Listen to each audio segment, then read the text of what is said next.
Well, hello and welcome to the bedroom of the dollhouse for another reading from The Secret Language of Birthdays by Gary Goldschneider and you Stelfers for September 28th, the day of the Heartbreakers. That's right. Here at the top of the page is a visual representation for the day of the Heartbreakers. We have us an image of a dice with a heart serving as the one.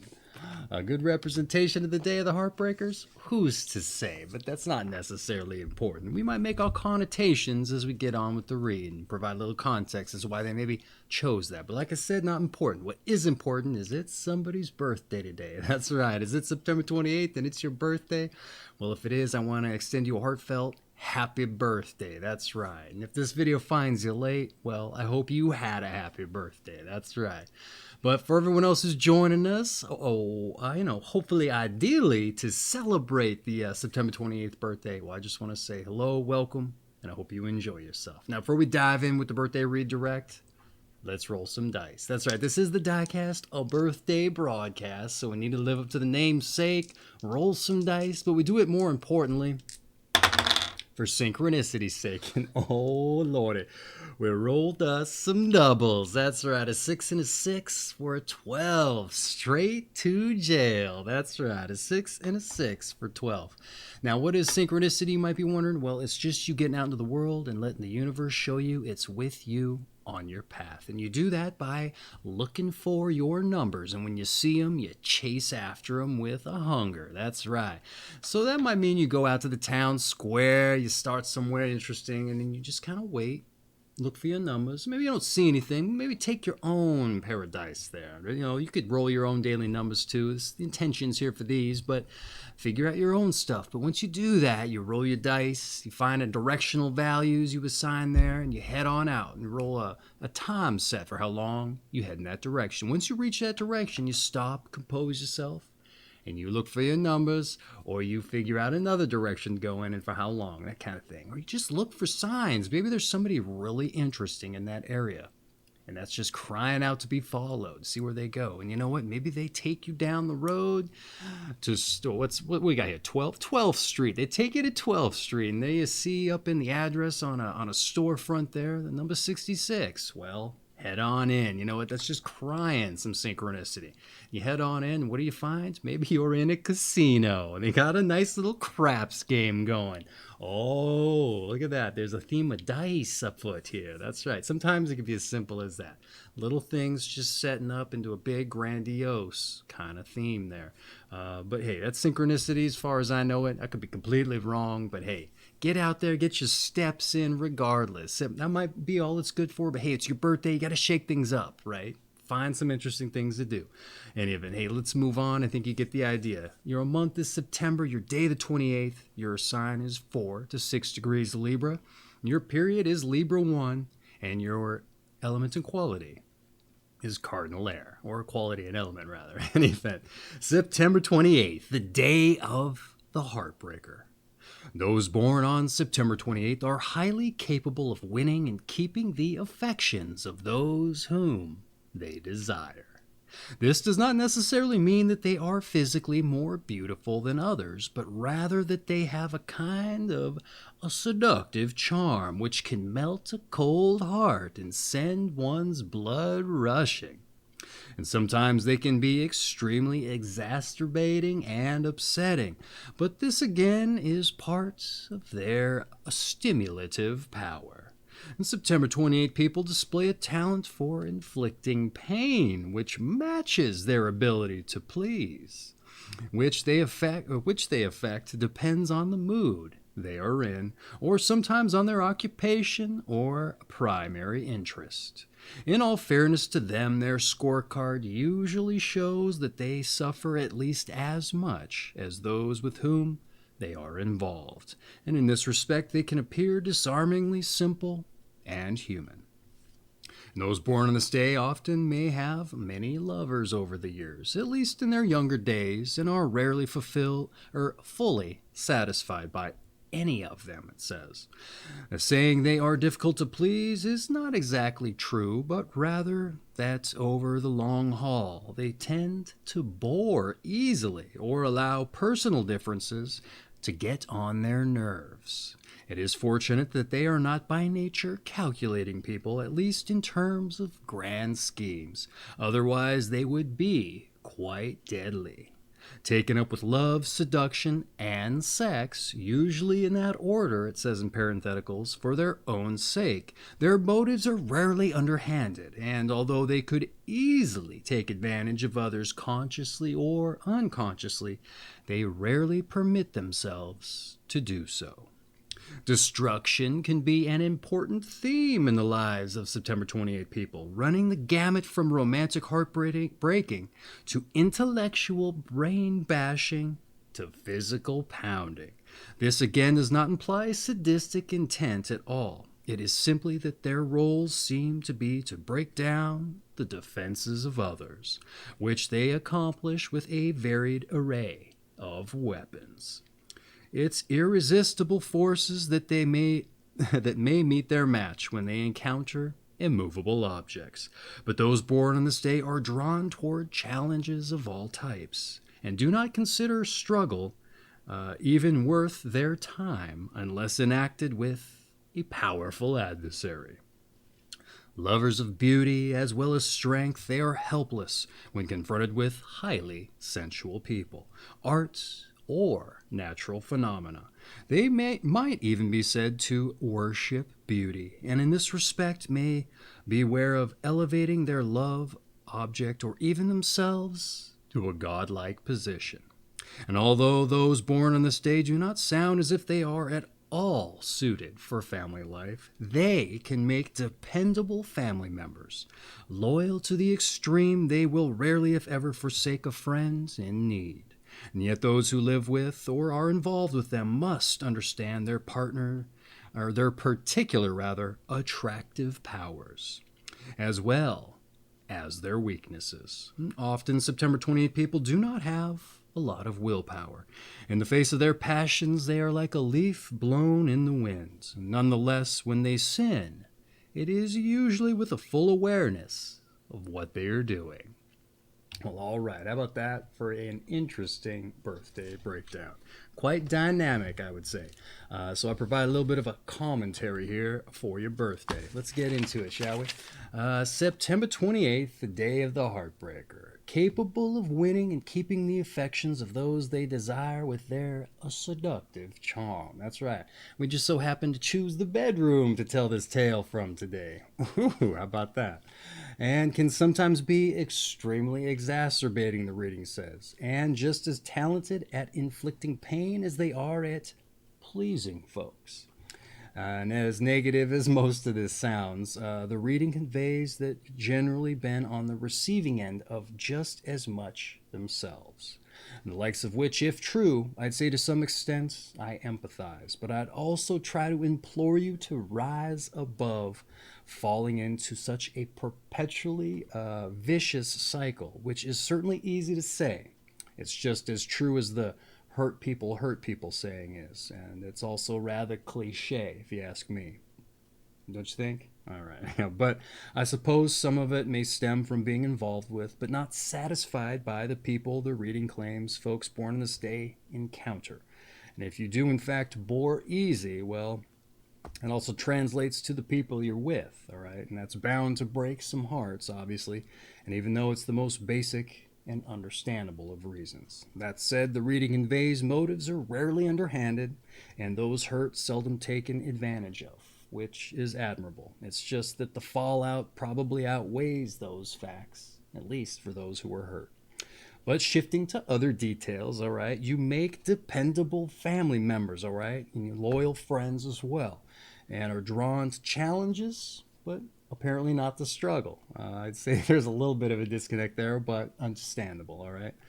You love beauty, art, and strength, but don't possess a lot of willpower in the face of your passions, all right? And what else? I had to carry on to the second page here. On a rather singularly focused breakdown, it would seem. So let's see if we can evolve past this theme of destruction that they mentioned and focus on, they focused on all the pitfalls of love. Let's see if it picks it back up a little bit with your numbers and your planets. All right. Those born on the 28th of the month are ruled by the number 1, as 2 plus 8 equals 10 and 1 plus 0 equals 1, and by the sun. All right. And those ruled by number 1 are typically individual, highly opinionated, and eager to rise to the top. And because September 28 people tend to be romantic types, emphasized by Venus's rulership of the astrological sign Libra, they must beware of being distracted by their life's purpose, by the propensity to charm and seduce. And the sun symbolizes strong creative energy and fire, which is best kept flowing steadily rather than allowed to sporadically flare out of control. All right.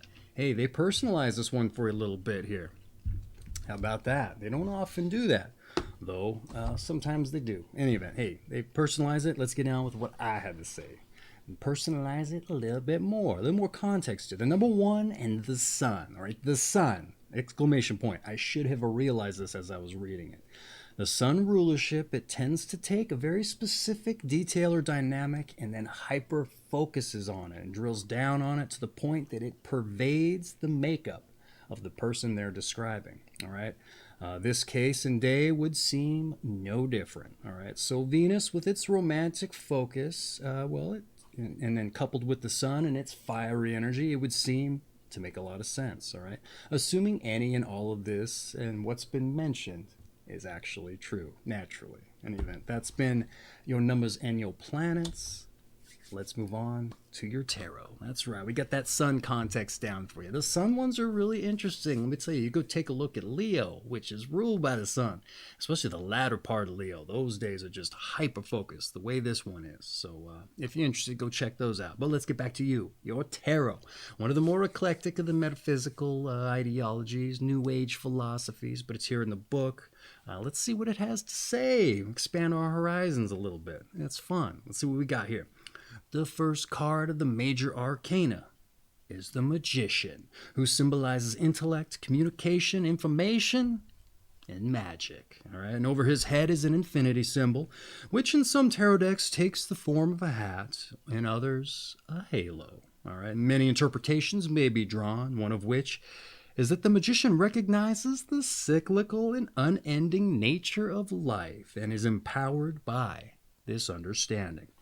The positive traits suggested by this card include diplomatic skill and shrewdness, but negatively, lack of scruples and opportunism. Sound familiar with the breakdown there? You got to rise above and get into those, diplomatic skills there. The choice rests with September 28th person, whether to exercise his or her seductive power with honesty, kindness, and restraint. Ooh, they personalized it there for a little bit right at the tail end, so it wasn't a complete copy-paste job. In any event, hey, let's see what I had to say and pick up a little slack here, if there was any. All right. The Magician for intellect, communication, information, and magic. All right. Here I key to this cyclical and unending nature of life and being empowered. I kind of talked about a vicious cycle, right? Sound it all familiar? Break the cycle and evolve. That's what I say. And I know providing that doesn't sound boring. All right. But that might be a struggle, kind of challenge, and hence not appealing to what's related in the breakdown, assuming it applies. All right. Don't get bored. Find a way to make it interesting. Yeah, maybe. Do a little bit of Dale Carnegie, make friends and influence people kind of thing on yourself, though. All right. What else we got here? Like the reading says, it's your choice on how to exercise your powers. All right. How you going to do that? That's the question. That's right. Okay, that's been your tarot. Let's move on to your health. All right, your health. Those born on September 28th will want to look good. However, their passions may tend to undermine their health, and therefore they should make an effort to keep their diet in bounds, which can be difficult for them because their craving for rich and aesthetically beautiful or exotic dishes is strong. Drinking and smoking come all too naturally to many September 28 people, and these can cause great damage to their health over the long run. Birth control methods of all types should be used with great care by September 28 women, it says. And both sexes must be particularly careful about sexually transmitted diseases. Okay. All right, what I have to say about your health. Let's get into it here. You want to look good, but your passions tend to undermine your health. All right, so mind your cravings for rich foods and ill vices. Contraceptives and STIs also get mentioned, all right? The first for contraceptives, as far as I can recall in the book. And interestingly, maybe only a second for STIs. The other being August 25th. So keep your eyes out for them. Bunch of rakes and coquettes, if memory serves. In any event, STIs. All right, watch out for them. Be mindful and proactive. So maybe take note. All right, so what else we got here? Oh, yeah. Restrict fluid transfer. That was my last note there for the health. All right, so let's dive in to some advice. All right. Your advice. At some point in your life, you will have to make hard decisions concerning your actions. All right. Thanks, Dad, right? Fight the impulse to procrastinate, and pain can be minimized by making choices earlier in life rather than later. Do periodic assessments of your progress. All right. Hey, real quick in and out with the advice. What I have to say here. Harder decisions are inevitable, right? Don't procrastinate. Maybe get ahead of them, all right? Minimize pain with smart decisions too. And exercise restraint and objectivity once in a while, all right? That's what I'd say, even if as just an exercise. Not the best advice today in my mind. They do a really good job a lot of these times. This one seemed kind of iffy in my opinion, but maybe that's exactly what you need to hear, all right, despite what I may think, all right? But if you often bore easily with relationships and you religiously follow your passions without restraint, maybe there's a connection, all right? Perhaps a case to be made in that case with the advice there. In any event, I had to carry on into the book. I ran out of room in the notebook. In any event, hey, there's been your advice. Let's move on to your meditation. That's right. Let's take the energy down just a bit. I'll try to catch my breath here. Your meditation. Are you ready? Nietzsche was fond of saying that acts of love take place beyond good and evil. All right. A little bit of philosophy here. All right, one more time here. Nietzsche was fond of saying that acts of love take place beyond good and evil. All right, that's your meditation. I'm not going to throw some spin on it for you, even though I'm a philosophy major and I'd love to get into some Nietzsche, even though I didn't really understand much of it. Existentialism now. Anyway, that's your meditation. Think on it. Yeah, that's right. Okay. Once again, Nietzsche was fond of saying that acts of love take place beyond good and evil. All right, there's your meditation. Let's move on to those born on this day. That's right. And when we get into those born on this day, actually, I'm getting ahead of myself. Your strengths and weaknesses. Oh, your strengths and weaknesses. I got ahead of myself. You're romantic, you're tasteful, and you're magnetic. All right. Tasteful, magnetic, and romantic. Now your weaknesses. Are you ready? Hold your breath.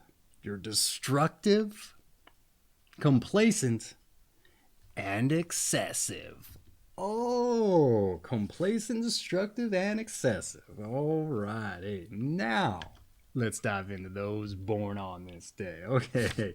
And when I dive in with those born on this day, not only do I want to see what kind of company you share, I want to drill down on something I find important, and that's figuring out your passions. It can't all be in the bed. Well, I guess it could all be in the bedroom, but a lot of times people like to do things with the other time in their life. That's right. So we need to figure out what our passions are. But unfortunately, I get out in the world, meet folks, ask them what they do, more importantly, if they like it. A lot of times they don't. And so, you can't blame them. There's just too much to do, let alone put in the work and the time to figure out what your passions are. And if you do know what your passions are, the time and the work required to figure out how to make money with it. So I figure we can not only figure out who shares your company and who was born on this day, but what they did to get in the book, and maybe we can take some inspiration from what they did, apply it to what we want to do, or figure out what we want to do. And even I think you get the idea. Let's dive in with those born on this day. We have Merici de Caravaggio, an Italian early Baroque painter. We also have Brigitte Bardot, a French film actress and an animal rights champion. Marcello Mastroianni, an Italian film actor. We also have Peter Finch, British stage and film actor. We also have Ethel Rosenberg, alleged atomic secret spy and convicted with husband Julius in sensational trial, maintained innocence, and was executed. Oh, we have Georges, or Jorge maybe, no, it's a French name, Georges Clemenceau. You know what, we butchered that one in any event. A French prime minister and Dreyfus defender in World War I. We have Ben E. King, the rock and roll soul singer of the Drifters. Carlos I, Portuguese king. Emilio, Portuguese queen. Amiello, perhaps, Portuguese queen. Steve Largent, perhaps, Seattle Seahawks football wide receiver, an all-time NFL pass reception, TD passes caught leader. We also have Ed Sullivan, the TV host. John Sayles, a film director of Mate One and 8 Men Out. We also have Max Schleming, a German world heavyweight champion boxer, and 2 famous bouts with Joe Louis. We also have Gentleman John Jackson, a British 18th century, 19th century boxing champion. Antonio Jacinto, an Angolan poet and imprisoned for Marxism. We have Frances Willard, social reformer, women's temperance movement organizer. We also have Alice Marble, a 4-time U.S. tennis champion and Wimbledon winner. Haywood Hansel, U.S. Air Force commander and director of strategic bombing of Japan and Germany in World War II. We also have William S. Paley, CBS president, and Al Capp, a cartoonist of Little Abner. All right, so we had some artists, actors, film directors. We had some wartime generals and such, or leaders anyhow, and some French folks that I couldn't pronounce the names of. And so like I said, we got to do some butchering because it's not done in malice. It's just hooked on phonics. Doesn't work for me for certain names. That's right. So that's been those born on this day. And that essentially rounds out your birthday reading. Except to say your season is fall. Your sign, once again, is Libra, of the Libra I period specifically. And your quality and elements is cardinal air. All right, sun rulership, Venus rulership, the magician for the tarot. What else do we have? You like to get your rich meals in there and such. But yeah, that sun rulership really drilled down on the old Heartbreaker theme of destruction as well. So hopefully you took something from that. I hope you did. We talked about cycles and breaking them. Hope you're able to do as much. That's right. But what's important here is we wish you a happy birthday. That's right. And we have us affiliate link for this book down in the description. This has been The Secret Language of Birthdays by Gary Goldschneider and Just Elfers. This makes a great coffee table book if you're looking to break the ice in a literal or a figurative fashion and get the conversation started for any parties or lovers you may have in the bedroom now. Yeah, don't be bored. That's right. You gotta stay enthused about stuff. But you know what? Also look for some depth in people. Yeah, don't let yourself get bored with them, you know? You know what I'm saying there? All right. Hey, like I said, once again, it's been your birthday, so I just want to say happy birthday. And for everyone else who joined us to celebrate, hey, I want to say thanks for dropping by and hope you join us for your birthday reading. But lest we forget, your daily numbers. I know I didn't really sell the synchronicity, but hey, get out there, get your steps in and see what the universe has in store for you. At least of which, it'll show you it's with you on your side. The first time you spy those numbers, I'm telling you, you're gonna get excited. So any event, hey, once again, happy birthday and take care of yourself, okay?